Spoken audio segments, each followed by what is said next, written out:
कहानी की शुरुआत नीना नाम की लड़की से शुरू होती है जो खेतों के बीचों बीच चादर और चटाई समेट रही थी और उससे थोड़ी ही दूर एक आदमी बैठा पैसे गिन रहा था। इसके कुछ देर बाद नीना एक पेड़ पर दिखती है। यहाँ एक आदमी उसकी गुफा में धमाके कर रहा था। इधर नीना की गुफा में धमाके हो रहे थे तो वहीं दूसरे पेड़ के पीछे बैठा आदमी डायरी पर कुछ लिख रहा था। जल्दी ही आदमी ने अपने गन्ने का सारा रस निकाल दिया, जिसके बाद नीना अपने बदन को ढकती हुई उसी आदमी के पास आ गई जो डायरी पर कुछ लिख रहा था। असल में नीना पैसे लेकर आदमियों का रस निकालती थी और ये आदमी नीना का चाचा था। ये लोग काफी गरीब थे, इसलिए घर चलाने के लिए नीना जिस्म बेचने का काम करती थी और उसका चाचा ग्राहकों का इंतजाम करता था। नीना एक दिन में कई मर्दों की गर्मी शांत करती थी ताकि ज्यादा से ज्यादा पैसे कमा सके। वो फ्रेश होने का सामान अपने झोले में ही रखती थी ताकि हर बार फ्रेश होकर अगले ग्राहक से मिल सके। आदमी जैसे कहते नीना वैसे ही धमाके करती और करवाती थी, इसलिए उसके सभी ग्राहक उससे बेहद खुश रहते थे। पूरा दिन काम करने के बाद रात को ये दोनों खूब सारा खाना लेकर घर आते हैं, जिसे देखकर नीना का चचेरा भाई सीमो और उसकी छोटी बहन बेहद खुश हो गए। खाना खाने के बाद नीना नहाने लगती है और चाचा बाहर बैठकर फिर से हिसाब किताब करने लगता है। इसी बीच सीमो उसके पास आकर उसे एक चाकू देता है ताकि जरूरत पड़ने पर वो उसका इस्तेमाल कर सके। सीमो जानता था कि उसका बाप और बहन क्या काम करते हैं, इसलिए उसने सुरक्षा के लिए चाकू दिया था। इसके बाद वो नीना के पास आकर उससे बातें करने लगता है। नीना अभी भी नहा रही थी। सीमो के पूछने पर वो उसे बताती है कि वो कैसे कैसे आदमियों की इच्छाएं पूरी करती है। नीना की बातें सुनकर सीमो के गन्ने में हलचल होने लगी और वो वहीं पर अपना हाथ चलाने लगा। जल्दी ही नीना भी नहाकर बाहर आ गई और तभी चाचा आकर उसे तैयार होने को कहता है क्योंकि उन्हें अभी एक ग्राहक से मिलने जाना था। नीना जल्दी जल्दी तैयार होकर अपने चाचा के साथ निकल पड़ी। कुछ ही देर बाद नीना ग्राहक की बाहों में थी, जबकि बाहर खड़ा उसका चाचा दारू पीने के साथ साथ उसकी गर्म आवाजें भी सुन रहा था। देखते ही देखते ग्राहक नीना के साथ जबरदस्ती करने लगा, जिससे नीना की गर्म आवाजें चीखों में बदल गईं। नीना की चीखें सुनकर चाचा अंदर आता है और चाकू दिखाकर ग्राहक को रुकने को कहता है, लेकिन ग्राहक उसकी एक नहीं सुनता। नीना किसी तरह आदमी का गन्ना अपनी गुफा से निकालकर अपने चाचा के पास आ गई, जिससे ग्राहक को गुस्सा आ गया। वो पहले उसके चाचा को धक्का मारता है और फिर उसी के चाकू से उसका गला काट देता है। चाचा की मौत के कारण सभी लोग बेहद दुखी थे। नीना पूरा दिन घर में ही रहती, जिस कारण धीरे धीरे कर इनका राशन खत्म होने लगा। एक शाम ये लोग खाना खा रहे थे और तभी चाचा के फोन पर एक ग्राहक का फोन आता है। पहले तो नीना उसकी तरफ ध्यान नहीं देती, लेकिन फिर घर के हालात देखकर वो फोन उठा ही लेती है। फोन सुनने के बाद नीना तैयार होकर ग्राहक से मिलने जाने लगी। पिछले ग्राहक की हरकत के कारण नीना और सीमो काफी डरे हुए थे, इसलिए सीमो नीना के साथ जाने का फैसला करता है ताकि जरूरत पड़ने पर वो उसकी मदद कर सके। कुछ ही देर बाद नीना ग्राहक के साथ जंगल में मंगल करने लगी, जबकि सीमो अपने बाप की तरह डायरी में हिसाब किताब लिखने लगा। इसके बाद नीना एक ही दिन में कईयों से धमाके करवाती है। शाम को जब वो दोनों घर वापस जाने लगे तो नीना को एक ग्राहक के बारे में याद आता है जो उसे काफी पैसे देने वाला था। जैसे ही ये दोनों उसके पास पहुँचे तो उन्हें पता चला कि वो तो इनके गांव का सबसे अमीर शाहूकार है। शाहूकार चाहता था कि नीना उसके बेटे जीवो को एक मर्द बनाए, उसकी बंदूक की मालिश कर अपनी गुफा में धमाके करवाए, क्योंकि शाहूकार का बेटा लड़कियों जैसा था। शाहूकार नीना को मुंह मांगी कीमत देने को तैयार था, लेकिन शाहूकार की एक शर्त थी और वो शर्त ये थी कि इस बारे में किसी को पता नहीं चलना चाहिए। अब नीना और जीवो एक कमरे में आते हैं। यहाँ आते ही नीना जीवो को गर्म करने लगी, लेकिन जीवो बीच में ही उसे रोक देता है। नीना को पैसे चाहिए थे और जीवो अपने बाप को खुश करना चाहता था, इसलिए वो दोनों एक योजना बनाते हैं। योजना के अनुसार नीना ऐसी आवाजें निकालेगी जिन्हें सुनकर शाहूकार को लगे कि जीवो नीना की गुफा में धमाके कर रहा है। दोनों की योजना काम कर गई और शाहूकार भी खुश हो गया। शाहूकार को खुश कर दोनों भाई बहन घर लौट आते हैं। अगले ही दिन सीमो ने पूरे गांव में खबर फैला दी कि नीना पैसे लेकर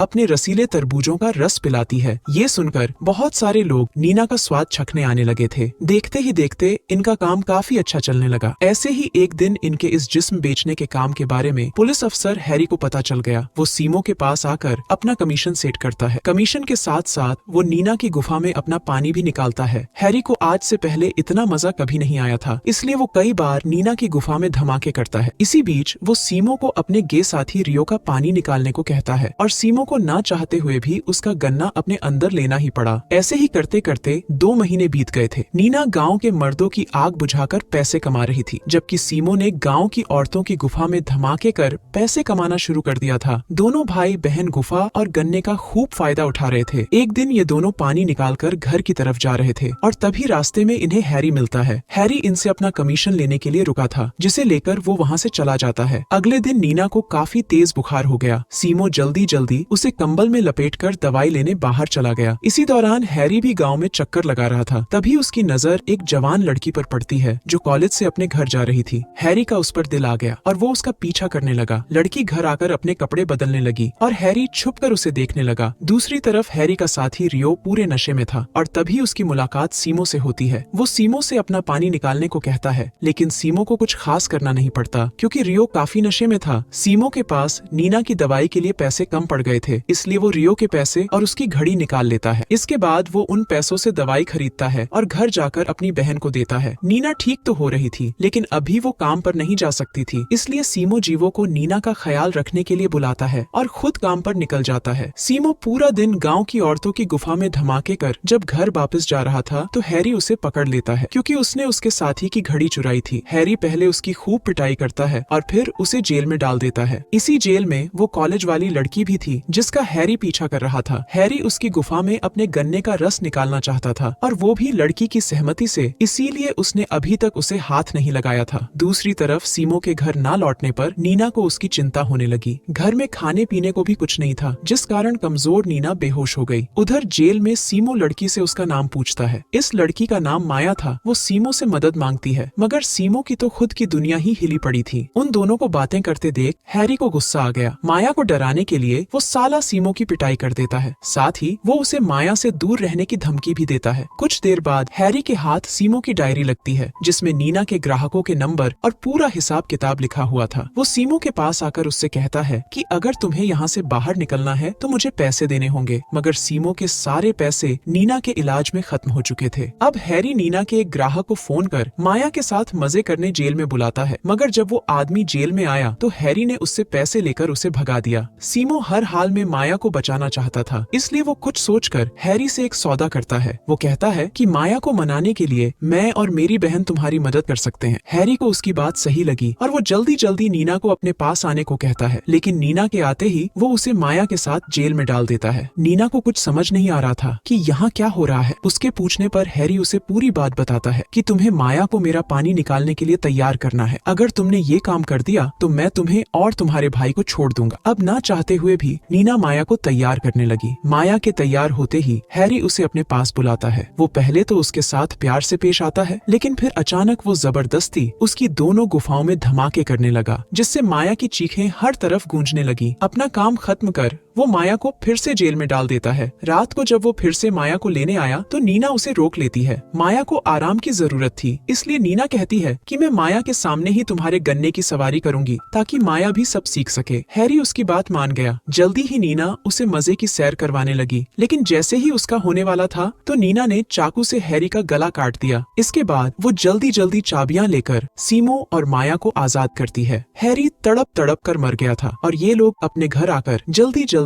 अपनी बहन और जरूरी सामान लेकर भागने की तैयारी करने लगे। इसी बीच जीवो भी अपनी गाड़ी लेकर इनके पास पहुंच गया। वो भी इनके साथ भागने वाला था ताकि वो अपनी जिंदगी अपनी मर्जी से जी सके। अगली सुबह ये सभी लोग गांव से काफी दूर निकल आए थे। सीमो को माया पसंद आ गई थी और माया भी उसका साथ पाकर खुश थी। और इसी के साथ इस कहानी का यही अंत हो जाता है।